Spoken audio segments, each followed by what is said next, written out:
it's not an image, it's just the way of life, it's a mentality.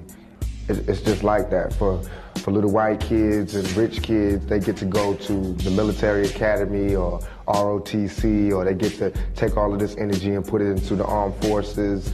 And for a young black male, a young Puerto Rican or Hispanic person, we got to put this in the streets. That's where our energies go. That's the only place we have to put it. So that's where we end up putting it. So that's what I did. I don't feel like what I did was so evil. I just feel like the way I was living and my mentality was a part of my progression to be a man. I just try to speak about things that affect me and about things that affect our community. And now what it does is they attacked a few famous rappers, and now them themselves are famous. Bob Dole want to get elected, which he won't be. Dolores Tucker just want to get a name, which she won't find, because it'll fade. I don't see how she can say she's helping the black community and strike back at us. We are the black community, we are a part of the black community. But as far as the lyrics, you can look at lyrics in my album, any album, and I'll pick out lyrics and I'll shut them up on all their points. You can look at my recent album, Me Against the World, the title song, Me Against the World, where it has lines that says like, can you picture my prophecy? Stress in the city, the cops on top of me. The project is full of bullets, though bodies is dropping. There ain't no stopping me. Constantly moving while making millions. Witnessing killings, leaving dead bodies in abandoned buildings. Can't reach the children cause they illin'. Addicted to killing and the appeal of the cat pilling. Without feeling, but when they last, they'll be blasted. Hard-headed bastard. Maybe you'll listen in this casket. Now how does that glorify thug life or gangsterism? And that kind of focuses me back on what I should be doing and not let me like veer off back into the lifestyle I was living, because it's real easy to do that. I think that what we need to do as a community is start taking control back of our communities, because soon the government is going to make the young black male, the young Hispanic male, the prime target of their all their resources, and all their jail sentences and all their powerful weapons and technology will be the enemy. So unless we stop it now, regulate it, we're gonna end up crashing against a wall. I can see the only reason I ever came out and said, when I said I was living thug life, believe me, it was all real. And as sure as thug life is tattooed across my stomach, it will always be a part of me. But thug life is like the 12th grade. Some people graduate from high school and don't seek to do anything else. So they continually live the thug life. That's where I felt like I was. But I also felt like I wanted to go to college. Not college in a school or university, but college in life. I wanted to move up. So I wanted to do something different. I wanted to expand. I wanted to grow. You gotta start peeping game. The game is the game of life. You gotta start peeping how they're doing it.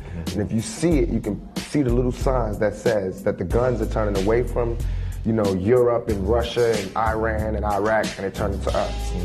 You know what I mean? It made it like we are the cause of all these problems. You can look at it with a 3 strikes law. You can look at it where they're building more jails. They're starting to sell jail space. Jail is big business. They charge you for your telephone calls. They charge you for disciplinary problems. You can feed a whole town off one jail. This jail is in the middle of a town that feeds everybody. Everybody works here. This is the main income. So if there was no criminals, nobody would work. You know what I mean? So if we don't start peeping that, we're in trouble.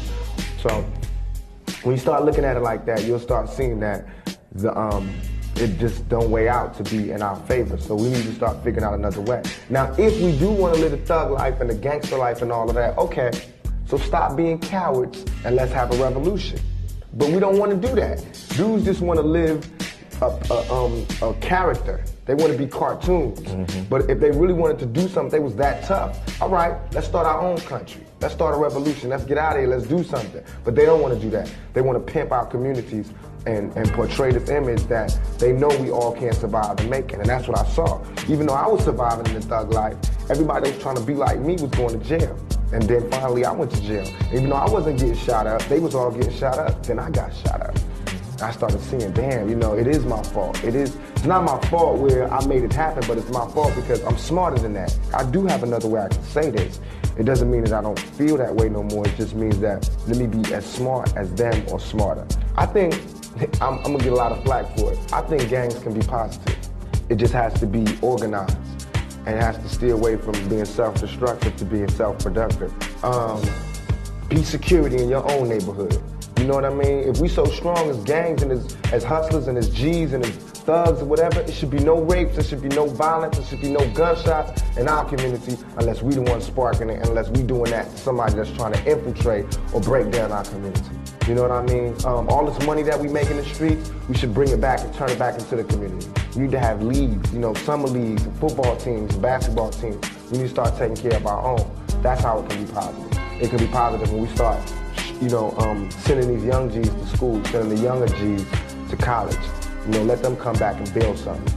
I think this country was built on gangs. You know, I think this country still is run on gangs.